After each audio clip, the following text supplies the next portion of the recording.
नमस्कार साथियों एवं मेरे प्यारे विद्यार्थियों, आज एक बार फिर आपका इस चैनल में स्वागत है। आज हम भाग 2 यानी महत्वपूर्ण मुहावरों का भाग 2 लेकर आपके सामने उपस्थित हैं। और इससे पहले वाले जो वीडियो में भाग 1 में हमने 24 मुहावरे किए थे और अब हम यहाँ पर उससे आगे के मुहावरे करेंगे। तो आइए चलते हैं। 25वां मुहावरा है खून सूखना, यानी बहुत भयभीत हो जाना। जंगल के रास्ते से जाते हुए जब उसने शेर को अपने सामने देखा तो उसका खून सूख गया, मतलब वो बहुत अधिक भयभीत हो गया। यहाँ पर ये सेंटेंस मैंने अपने आप बना दिया है, लेकिन आप अपना सेंटेंस यानी अपना वाक्य अपने आप भी बना सकते हैं और यहाँ से भी वाक्य ले सकते हैं। अगला मुहावरा है गढ़ जीतना, कठिन सफलता प्राप्त करना। उसने प्रतियोगिता में प्रथम पुरस्कार क्या जीत लिया, मानो गढ़ ही जीत लिया। जैसे हम किसी भी काम को करने से करके और जब हम उसको कर रहे होते हैं तो उससे पहले हमें लगता है वह कार्य बहुत कठिन है, और जब हम उस कार्य को सफलतापूर्वक कर लेते हैं तो हम क्या कहते हैं, हम कहते हैं आज तो मैंने गढ़ जीत लिया, यानी उस मुश्किल काम को कर लिया। अगला मुहावरा है गड़े मुर्दे उखाड़ना, यानी पिछले विवादों को फिर से उठाना। यदि हम सबको साथ साथ सुखी रहना है तो गड़े मुर्दे नहीं उखाड़ने चाहिए। यानी अगर कभी भूतकाल में किसी से कोई गलती हो गई हो या कुछ ऐसा हो गया हो जिसके कारण से आपस में मनमुटाव हो गया हो, तो हमें फिर से यानी आज वर्तमान में आकर के भूतकाल की बातों को फिर से नहीं दोहराना चाहिए, ताकि हम क्या कर पाए, हम पिछले विवादों को भूल करके और एक साथ सुखपूर्वक रह पाए। अगला मुहावरा है घड़ों पानी पड़ना, यानी शर्मिंदा होना। जब इंस्पेक्टर को पता चला कि चोरी में उसका भाई भी शामिल था तो उस पर घड़ों पानी पड़ गया। यानी अब तक तो उसे लग रहा था कि चोर है और चोर ने यदि चोरी की है तो उसको सजा भी मिलनी चाहिए, लेकिन तब तक उस इंस्पेक्टर को ये नहीं पता था कि उसका अपना भाई भी उसमें शामिल है। तो जैसे ही उसे पता चला उसे बहुत शर्मिंदगी उठानी पड़ी या वह बहुत शर्मिंदा हो गया। तो शर्मिंदा हो गया यहाँ पर है, उसका मुहावरा है घड़ों पानी पड़ गया। अगला मुहावरा है घूरे के भी दिन फिरना, यानी किसी कमजोर आदमी के अच्छे दिन आना। किस मुश्किल से उस गरीब ने अपने बच्चों का पालन पोषण किया, पर अब सब बच्चे अपना काम कर रहे हैं। सच ही है, घूरे के भी दिन फिरते हैं, यानी ऐसे व्यक्ति, कमजोर व्यक्ति जो कि पहले उसकी दशा अच्छी नहीं थी, लेकिन बाद में उसके भी भविष्य में परिवर्तन आता है और उसके लिए भी दिन अच्छे आने शुरू हो जाते हैं। तो इस मुहावरे का अर्थ यह है। अगला मुहावरा है चांदी का जूता मारना, यानी धन देकर काम करवाना। देश में इस कदर भ्रष्टाचार व्याप्त है कि किसी पर भी चांदी का जूता मारो और काम हो जाता है, यानी पैसा दो और अपना काम करवा लो। तो इस प्रकार का आजकल, जैसे कि हम सभी जानते हैं और सोचते भी हैं कि या तो कह करके काम हो जाएगा या पैसे दे करके काम हो जाएगा। तो जहाँ कहीं पर योग्यता पूर्वक काम नहीं हो रहा है, योग्यता से काम नहीं हो रहा है, वहां पर यदि हम पैसा देंगे तो काम हो जाएगा। तो उसे ही कहते हैं चांदी का जूता मारना। अगला मुहावरा है छक्के छूटना, यानी हिम्मत हार जाना। सचिन तेंदुलकर को खेलता हुआ देखकर विपक्षी खिलाड़ियों के छक्के छूट जाया करते थे। तो ये तो आप जान ही गए होंगे, या इसका अर्थ तो आप समझ ही गए होंगे कि किस प्रकार से छक्के छूट जाते थे। ये छूट, यहाँ पर जो छूट शब्द लिखा हुआ है इसमें जो ऊ आएगा वह बड़ा ही आएगा, यहाँ पर by mistake it's written here. अगला जो मुहावरा है छाती पर पत्थर रखना, यानी हृदय कठोर करना तथा विचलित ना होना। सुरेश के इकलौते बेटे की आकस्मिक मृत्यु हुई, पर कोई क्या करे, वह छाती पर पत्थर रखकर बैठ गया। यानी जो आकस्मिक है और जो इस प्रकार की घटना है जिस पर किसी का वश नहीं चल सकता, तो उस पर आप छाती पर, जैसे उस पर जिसमें हम कुछ कर नहीं सकते उसको हृदय कठोर कर लेना ही बेहतर होता है, और उसका ये मुहावरा है छाती पर पत्थर रखकर बैठ जाना। अगला मुहावरा है जिंदा मक्खी निगलना, यानी स्पष्ट दिखता हुआ अन्याय करना। वह ऐसा घाघ है, घाघ यानी चतुर, क्लेवर है, आंखों के सामने ही जिंदा मक्खी निकल जाता है और किसी को पता ही नहीं चलता। यानी बिल्कुल देखते देखते हमारी ही आंखों के सामने किसी के भी प्रति अन्याय कर देता है और हमें पता भी नहीं चलता। तो यह उसकी क्या है? चतुराई। इसलिए उसे यहां पर लिखा हुआ है घाघ। अगला मुहावरा है आपके सामने, डंका बजना, यानी प्रतिष्ठित हो जाना। समाचारों की निष्पक्षता के बारे में सारी दुनिया में आज भी बीबीसी लंदन का डंका बजता है कि किस प्रकार से निष्पक्ष होकर के वो किसी भी पार्टी या किसी भी व्यक्ति या देश के प्रति निष्पक्ष होकर के और अपने समाचार देता है। तो इसके लिए उसका ये मुहावरा है कि प्रतिष्ठित, वो इसी रूप में प्रतिष्ठित है, इसी रूप में उसका डंका बजता है कि वो काफी निष्पक्ष है।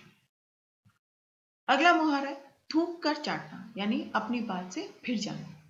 दिनेश ने अगर चंदा देने की घोषणा कर दी है तो उससे जल्दी ही ले लो, वरना वह थूक कर चाट जाने वाला आदमी है।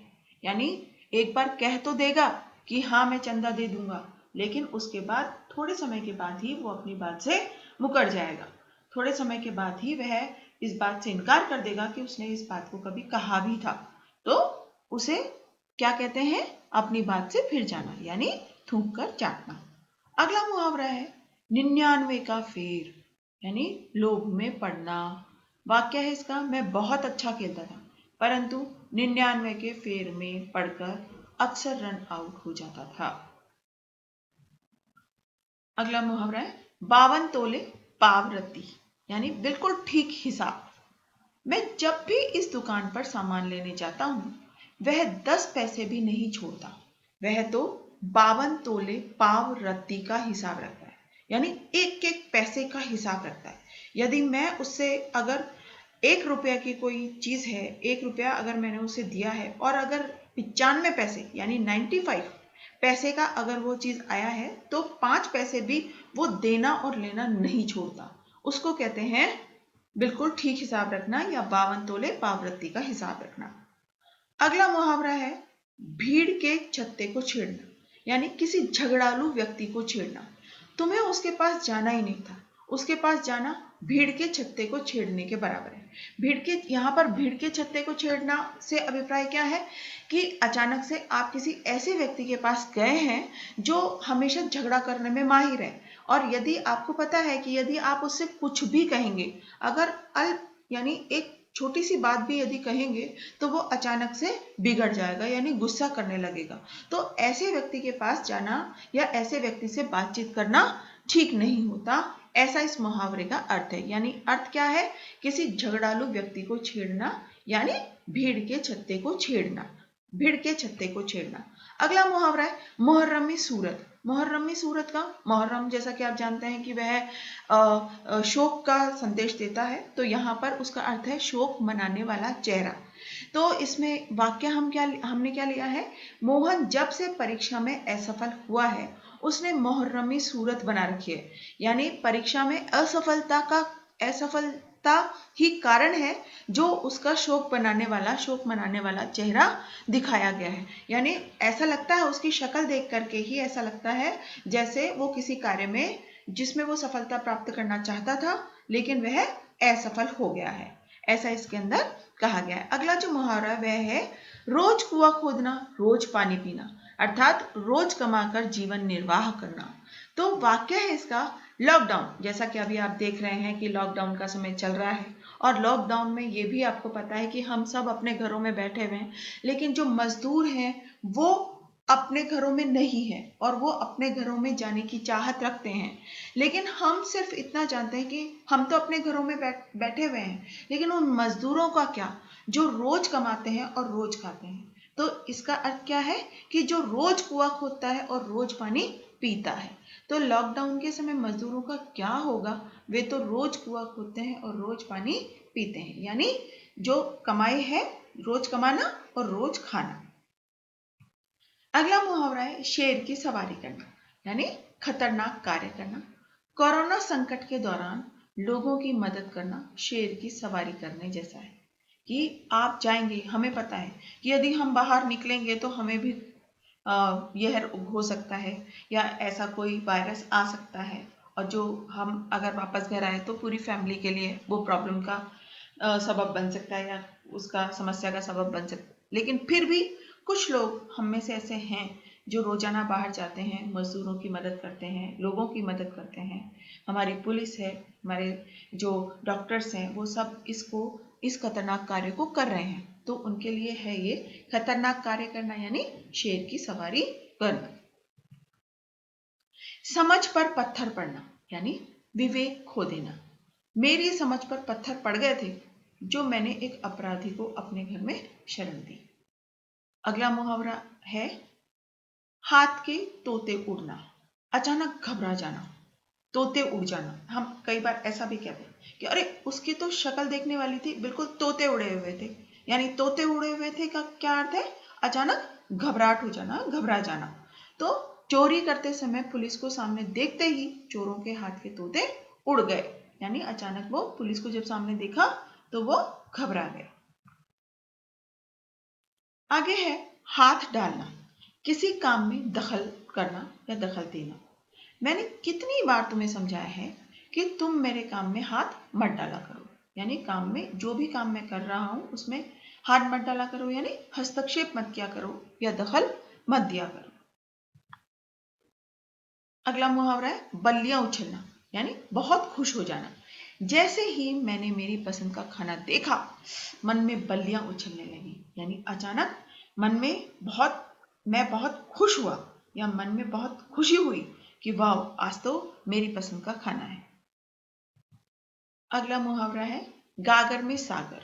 गागर में सागर ये रहीमदास जी के लिए प्रयुक्त किया जाता है और रहीम यहाँ पर है भी कि कम शब्दों में बहुत अर्थ, यानी कम शब्द लिखना लेकिन उसमें अर्थ की गंभीरता होना। तो रहीम ने अपने दोहों में गागर में सागर भर दिया है, यानी छोटे छोटे दोहे हैं लेकिन उसमें अर्थ की गंभीरता बहुत अधिक है, तो उसको कहा जाता है गागर में सागर भर देना। अगला मुहावरा है गांठ पड़ना, यानी द्वेष का स्थायी हो जाना। पहले दोनों दोस्तों में बहुत बनती थी, यानी दोनों गहरे दोस्त थे, परंतु किसी कारणवश अब उनके संबंधों में गांठ पड़ गई है, यानी अब द्वेष आ गया है या द्वेष स्थायी हो गया है। अगला मुहावरा है गाल बजाना, यानी बढ़ चढ़कर बातें करना। महेश से कुछ काम तो होता नहीं, बस सदैव गाल बजाता रहता है, यानी सिर्फ बढ़ चढ़कर बातें करता रहता है, सिर्फ कहता रहता है हाँ मैं ये कर दूंगा, मैं ये करने में सक्षम हूं, मैं ऐसा कर दूंगा, मैं वैसा कर दूंगा, लेकिन वह काम कुछ भी नहीं करता है। तो उसे कहते हैं बढ़ चढ़कर के बातें करना। उसका मुहावरा है गाल बजाना। अगला मुहावरा है पापड़ बेलना, यानी बहुत कष्ट उठाना। मेरी माँ को मेरा पालन पोषण करने के लिए बहुत पापड़ बेलने पड़े, यानी बहुत कष्ट उठाना पड़ा। और अंतिम मुहावरा है फूंक देना, यानी अपव्यय में किसी संपत्ति को उड़ा देना। रमेश के पिता ने बड़ी मेहनत करके धन जमा किया था, परंतु उसने सब धन जुए में फूंक दिया, यानी सारे धन को, सारी संपत्ति को उड़ा दिया, उसका अपव्यय कर दिया, यानी जिसकी जरूरत नहीं थी उसमें भी उसने उसको खर्च कर दिया। तो दोस्तों आज के वीडियो में बस इतना ही। अगर आपको यह वीडियो पसंद आया हो तो इसे लाइक करना न भूलें, और यदि अभी तक आपने यह चैनल सब्सक्राइब नहीं किया है तो आप इसे सब्सक्राइब कर लें, क्योंकि आगे भी हम महत्वपूर्ण विषयों को लेकर के यहाँ उपस्थित होते रहेंगे। तब तक के लिए धन्यवाद।